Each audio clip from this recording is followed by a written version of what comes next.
मैं तुमसे बहुत एकांतिक बात कहता हूं कि एक आदमी ध्यान करे और एक आदमी नाम जप नाम कीर्तन करे तो थोड़े समय में तुम देख लेना कि नाम जापक और नाम कीर्तन करने वाले की आध्यात्मिक उन्नति कितनी जोर की हुई है।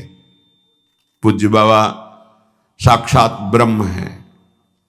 इन्हीं की कृपा प्रसाद से पूज्य पंडित गया प्रसाद जी महाराज ब्रजमंडल के सिद्ध महापुरुष, इन्हीं को गुरुदेव के रूप में वर्ण करके ऐसी उच्च अवस्था प्राप्त की थी कि गीता वाटिका से भाई जी और राधा बाबा परम प्यार दुलार आदर पूज्य पंडित गया प्रसाद जी का करते थे। देखो कलयुग को बहुत खराब बताया गया है। पूज्य बाबा कह रहे युग है भी इसमें बहुत दोष, परंतु हम आपसे कहते हैं कि कलयुग बहुत महिमामय भी है। बड़े बड़े ऋषि मुनि देवता याचना करते हैं कि मुझे कलयुग में जन्म मिले। क्यों?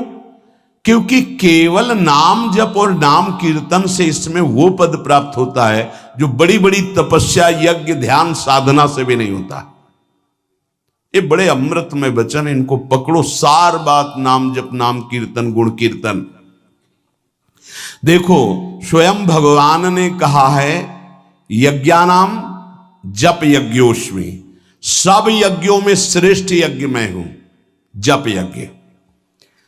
अब यज्ञ अश्वमेध यज्ञ, राजसूय यज्ञ, बड़ी बड़ी यज्ञ जो चक्रवर्ती सम्राट महाबलशाली पुण्यात्मा राजर्षि करते थे, उन सब यज्ञों में श्रेष्ठ है जप यज्ञ। देखो इस जप यज्ञ में ना तो शुद्ध घी की आवश्यकता है, इस जप यज्ञ में ना तो मंत्रवेत्ता ब्रह्म ऋषि की आवश्यकता है। यज्ञ में बड़ी जानकारी बड़ी व्यवस्थाएं सुव्यवस्थित करने पर ही फल मिलता था। जैसे यज्ञ करता कोई अंग भंग नहीं होना चाहिए, किसी भी अंग में किसी भी तरह की कोई कमी नहीं होनी चाहिए। अगर एक आंख काम नहीं करती तो तुम यज्ञ में सफलता प्राप्त नहीं कर सकते, बैठ नहीं सकते, यजमान नहीं बन सकते। कोई भी रोग, कुष्ठी रोग, विधुर, अविवाहित, कई तरह की शर्तें, फिर मंत्रवेत्ता ब्रह्म ऋषि का मिलना, फिर यज्ञ की सामग्री, फिर सम्यक रूप से निर्विघ्न यज्ञ हो जाए तब उसका फल, और वो भी स्वर्ग आदि अन्य लोग। सब यज्ञों में श्रेष्ठ ये जप यज्ञ है।